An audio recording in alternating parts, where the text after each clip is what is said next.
In 1993, a bold new vision of Trek took flight, bringing us grit politics and unforgettable characters.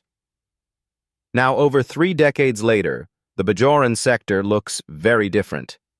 Some stars have found new galaxies to conquer, while others have vanished from the spotlight entirely. Witness the breathtaking evolution of the DS9 crew. One cast member is almost unrecognizable today. You have to see it. Avery Brooks as Benjamin Sisko. Born on October 2nd, 1948 in Evansville, Indiana, the accomplished stage actor brought Commander and later Captain Benjamin Sisko to life on Star Trek Deep Space Nine when it premiered in 1993. At the age of 44, Brooks's portrayal of the deeply moral yet complex Starfleet officer became a monumental cultural touchstone. As the first black actor to lead a Star Trek series, his depiction of Sisko offered viewers not only a fierce, pragmatic leader, but also a devoted single father and a reluctant religious icon. For 7 seasons, his Shakespearean intensity and gravitas defined a character that expanded the moral boundaries of the franchise and remains one of science fiction's most significant and beloved figures. Despite the character's disciplined, pragmatic, and militaristic nature, Avery Brooks is known in real life as an eccentric, deeply philosophical academic and passionate jazz musician whose theatrical persona is often described as the polar opposite of a rigid Starfleet commander. This contrast highlighted his immense acting range, but also created a disconnect with fans and interviewers who expected the stern captain rather than a freewheeling esoteric artist. Professionally, Brooks faced the familiar hardship of being typecast by his iconic sci-fi role. Finding mainstream film and television work that could accommodate his unique, larger-than-life artistic spirit proved difficult in a rigid Hollywood system, and the struggle to find fulfilling on-screen roles after the show's long run ultimately contributed to his decision to leave the traditional film industry behind. Avery Brooks focused his later years on his first loves: theater, music, and education. He worked for decades as a tenured professor of theater arts at Rutgers University and pursued various musical and stage projects, though he maintained a fiercely private life away from the public spotlight alongside his wife, Vicki Lenora Brooks, with whom he shares 3 children. At 77, he is completely retired from screen acting and rarely gives interviews or attends conventions.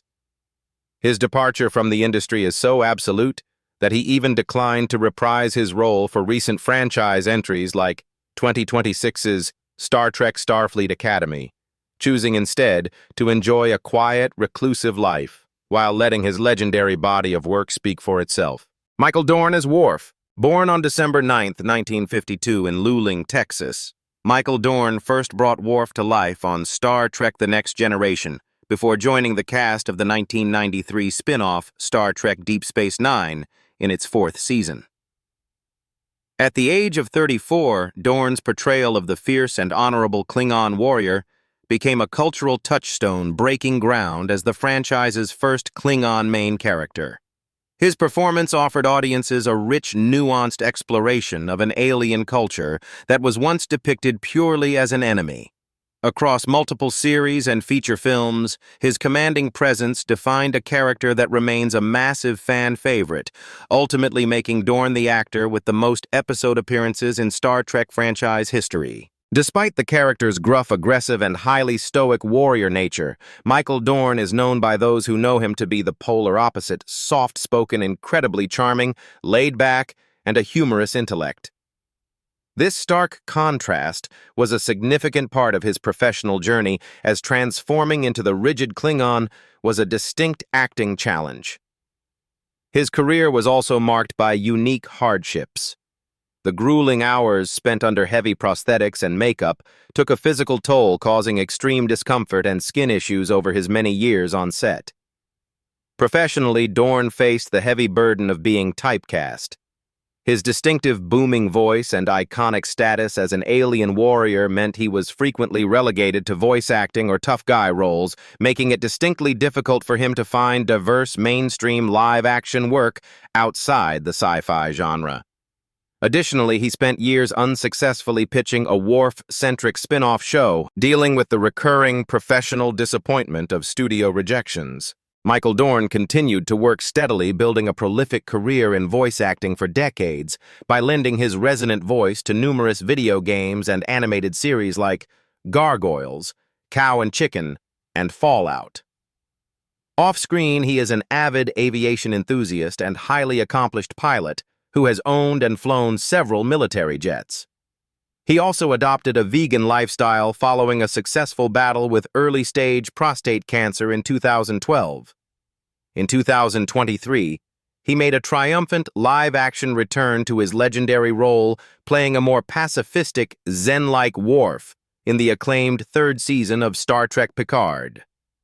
At 73, Michael Dorn remains a beloved and active figure in the entertainment industry, frequently attending conventions and engaging with the devoted fandom that has cherished his work for nearly 4 decades. Colm Meaney as Miles O'Brien. Born on May 30th, 1953 in Dublin, Ireland, Meaney first brought Miles O'Brien to life on Star Trek The Next Generation before starring in the 1993 spin-off Star Trek Deep Space Nine. At the age of 34, when he first took the role, Meaney's portrayal of the humble blue-collar Starfleet engineer became a massive cultural touchstone for the franchise. He offered viewers a deeply relatable everyman within a utopian sci-fi universe dealing with ordinary family struggles and professional challenges. For over a decade across 2 series, his emotional depth defined a character who famously endured intense psychological and physical trials, anchoring the show with a profoundly human perspective that remains beloved by millions of fans. Despite playing a famously loyal and technologically adept 24th-century engineer, Colm Meaney's real personality was heavily rooted in traditional stage theater and left-wing political activism worlds apart from the futuristic technical trappings of his character. This contrast became a significant part of his journey, as he often found the grueling 26-episode network television seasons creatively stifling and physically exhausting. His career was also marked by the struggle of fighting off the persistent threat of typecasting, requiring him to work tirelessly so he would not be permanently boxed into the genre by Hollywood casting directors. To secure diverse work and maintain his identity as a serious dramatic actor, he endured a punishing transatlantic commute, constantly flying back to Europe during his Star Trek breaks to shoot acclaimed independent films like The Commitments and The Snapper, he occasionally distancing himself from franchise conventions to protect his wider career. At 72, Colm Meaney is still an active, highly respected presence in the global entertainment industry. Having successfully defeated the franchise curse of typecasting, he built an incredibly prolific post-sci-fi career, taking on prominent roles in blockbuster films like Con Air and Layer Cake, and starring in acclaimed television series such as AMC's Hell on Wheels and the British crime drama Gangs of London. In his personal life, he has been married to French costume designer Inès Glorian since 2007, and he is a proud father to 2 daughters, Brenda and Ada, from his current and previous marriage. Splitting his time between homes in Ireland, Los Angeles, and Mallorca, Meaney continues to take on complex roles across stage and screen, ultimately coming to embrace his famous television legacy while enjoying a remarkably vibrant and enduring career. Alexander Siddig as Julian Bashir. Born on November 21, 1965 in Omdurman, Sudan, the British-Sudanese actor first brought Dr. Bashir to life on the 1993 premiere of Star Trek Deep Space Nine. At the age of 27, Siddig's portrayal of the brilliantly eager and genetically enhanced Starfleet medical officer became a celebrated fixture in the sci-fi universe.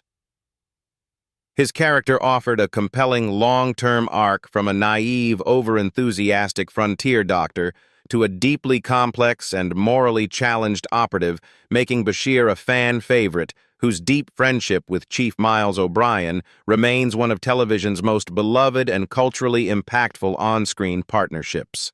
While Dr. Bashir was famously outgoing, brash, and relentlessly confident in his spacefaring adventure, Alexander Siddig was a much more grounded and introspective individual who initially found the overwhelming scrutiny of the sci-fi fandom to be incredibly daunting.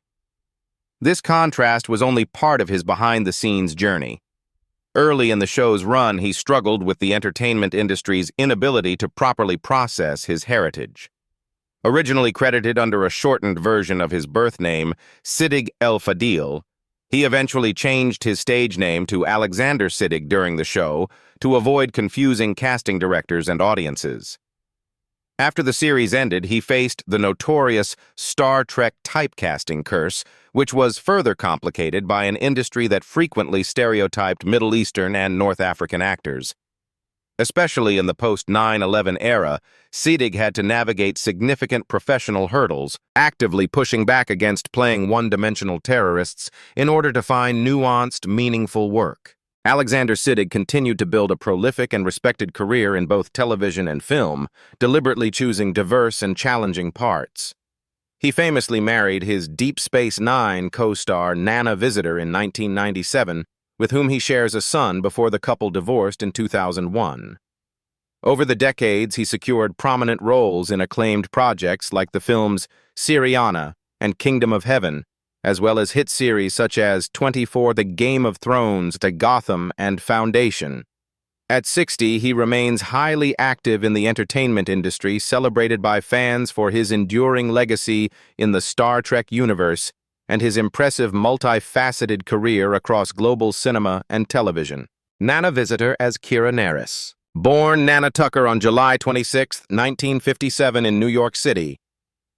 New York, the actress brought a fierce intensity to the role of the Bajoran former freedom fighter in Star Trek Deep Space Nine, 1993. At the age of 35, Visitor's portrayal of Major later Colonel Kira Nerys became a groundbreaking moment for women in science fiction. Her character offered a deep, complex, and morally gray depiction of a trauma survivor turned military leader challenging the era's traditional television tropes for women.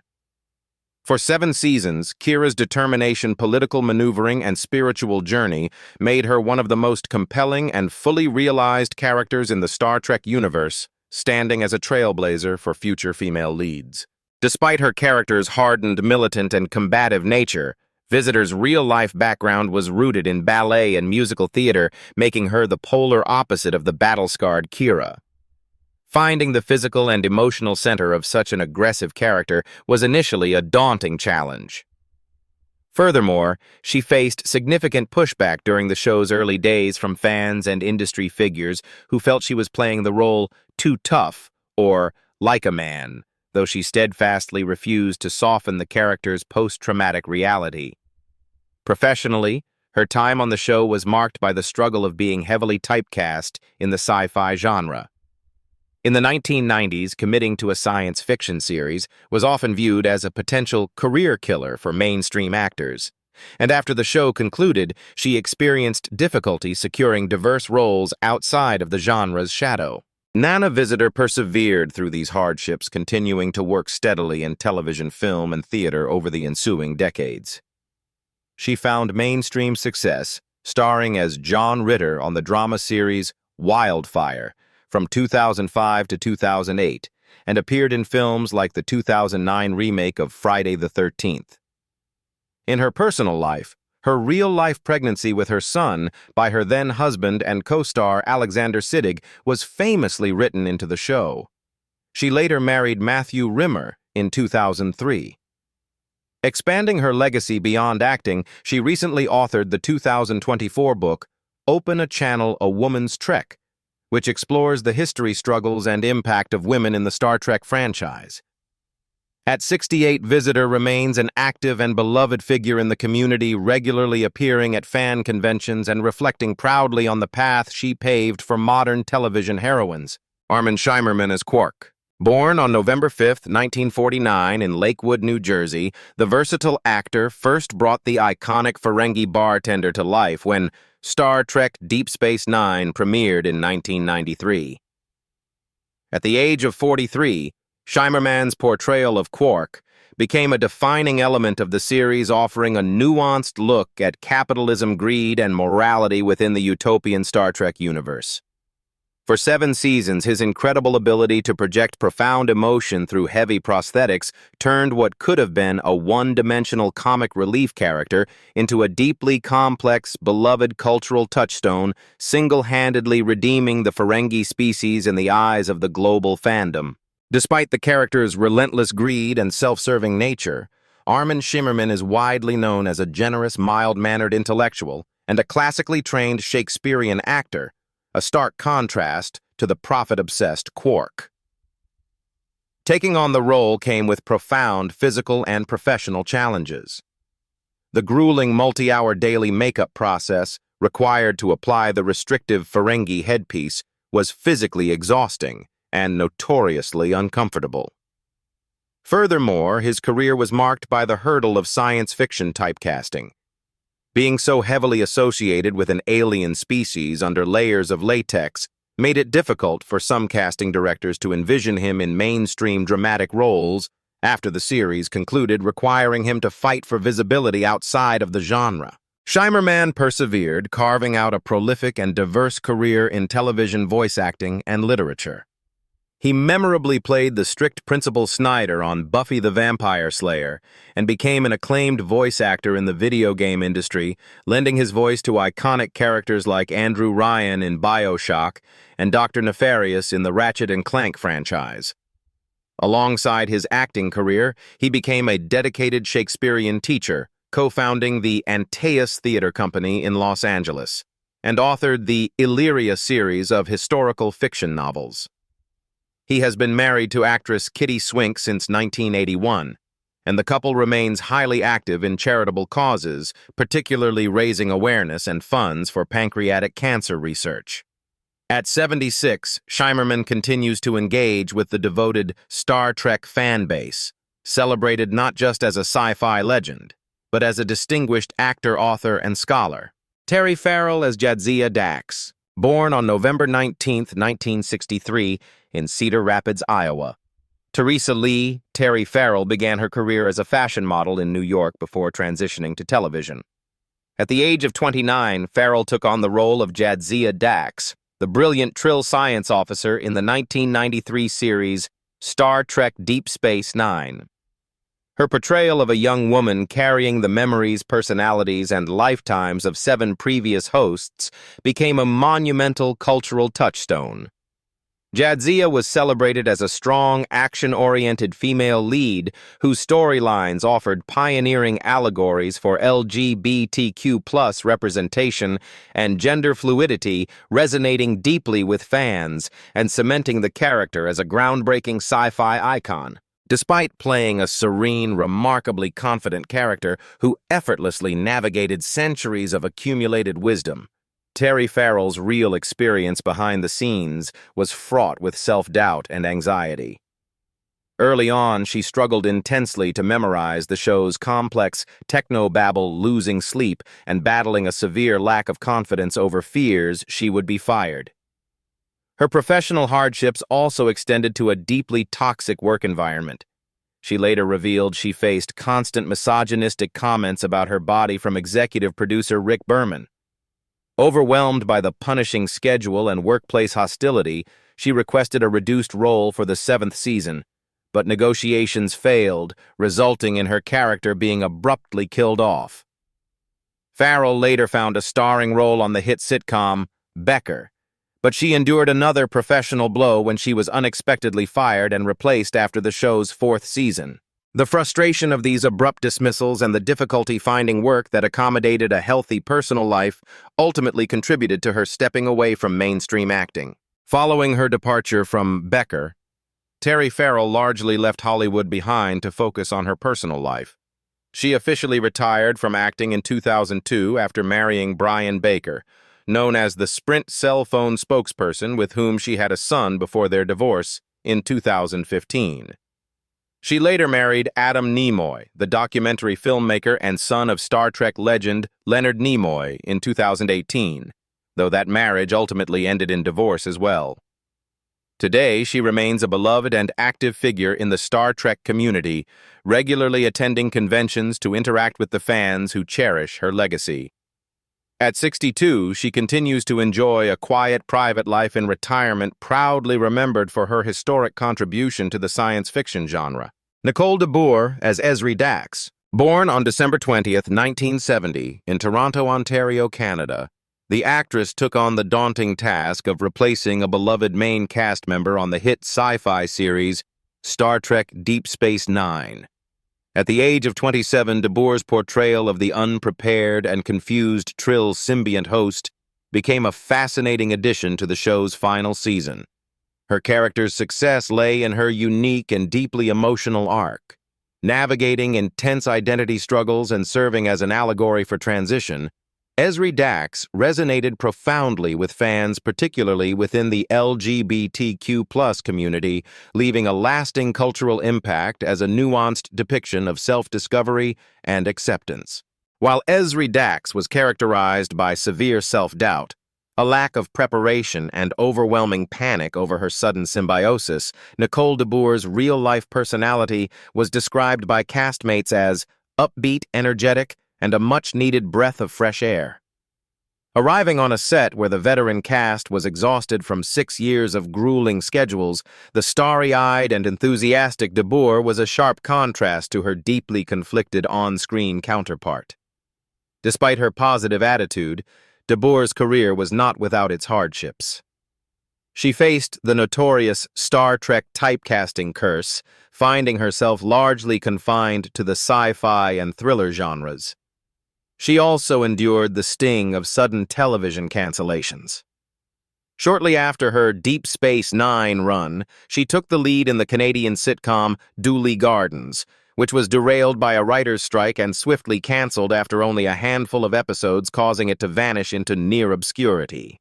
Nicole de Boer continued to build a steady career in television, most notably starring as Sarah Bannerman in the successful sci-fi series The Dead Zone from 2002 to 2007, and taking on recurring roles in shows like the crime drama Private Eyes. In her personal life, she married musician John Kastner in 1999, and the couple welcomed a daughter, Summer, in 2007, before eventually divorcing in 2012. At 55, de Boer is alive and remains a beloved active figure in the entertainment industry. She frequently attends comic conventions, happily embracing her sci-fi legacy and often appearing alongside her predecessor, Terry Farrell, to celebrate the shared history of the Dax character with a loyal and adoring fanbase. Andrew Robinson as Ilum Garak. Born on February 14, 1942, in New York City, New York, the acclaimed stage and screen actor first brought Ilum Garak to life during the inaugural season of Star Trek Deep Space Nine in 1993. At the age of 50, Robinson's portrayal of the exiled Cardassian spy and simple tailor became a cultural touchstone within the science fiction community, offering a masterclass in moral ambiguity, wit, and subtle menace. Over the show's 7-season run, his theatrical line delivery and deeply layered performance elevated Garak from a minor recurring guest to a fan-favorite phenomenon, defining a character that remains one of the Star Trek franchise's most beloved and iconic figures. Despite the character's deceptive, ruthless, and highly manipulative nature, Andrew Robinson is known in real life as a remarkably warm, peace-loving, and soft-spoken family man. This contrast was a significant part of his personal journey. On the set of Deep Space Nine, he had to overcome intense claustrophobia to endure the grueling hours-long daily application of thick prosthetic makeup. His career was also heavily marked by the struggle of being typecast, a professional hardship that predated his time in space. After his breakout film role as the chillingly psychotic Scorpio killer in 1971's Dirty Harry, Robinson received real-life death threats and was so severely typecast as deranged villains that it caused a devastating dry spell in his career. Finding it incredibly difficult to find on-screen work, he had to retreat from Hollywood to stage acting and teaching just to make a living. Andrew Robinson eventually expanded his television repertoire to directing helming multiple episodes for both Deep Space Nine and Voyager. and built a highly respected career in academia as a professor and the director of the Master of Fine Arts acting program at the University of Southern California. A talented writer, he also penned the widely acclaimed Star Trek novel A Stitch in Time, detailing Garak's rich backstory, which he delighted fans by narrating as an audiobook in 2023. At 84, he is enjoying a quieter life in retirement alongside his wife Irene, to whom he has been married since 1970. He remains a cherished guest at science fiction conventions, forever celebrated by generations of fans for his extraordinary contributions to television. Wallace Shawn as Grand Nagus Zek. Born on November 12, 1943 in New York City, New York Wallace. Shawn brought an unforgettable energy to the Star Trek universe. At the age of 49, Shawn first took on the role of Grand Nagus Zek during the 1993 premiere season of Star Trek Deep Space Nine. His portrayal of the shrewd, eccentric, and surprisingly progressive leader of the Ferengi Alliance became a massive hit with fans.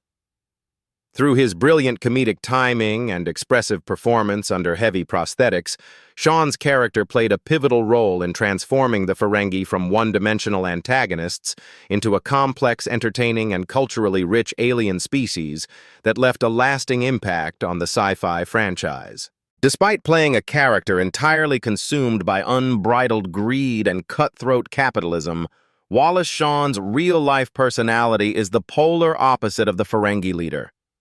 Off-screen, he is a fiercely intellectual essayist, an avant-garde playwright, and an outspoken political leftist. This stark contrast highlights a recurring professional hurdle in his career. While Shawn considers his serious literary, political, and theatrical work to be his true calling, he has frequently struggled to secure funding and wide audiences for his plays. Instead, he found himself continuously typecast by Hollywood as eccentric, diminutive, or comedic figures, forcing him into the frustrating but necessary position of balancing profound philosophical pursuits with mainstream character acting to sustain a living. Over the decades, Shawn has maintained a remarkably prolific career across film, television, and theater.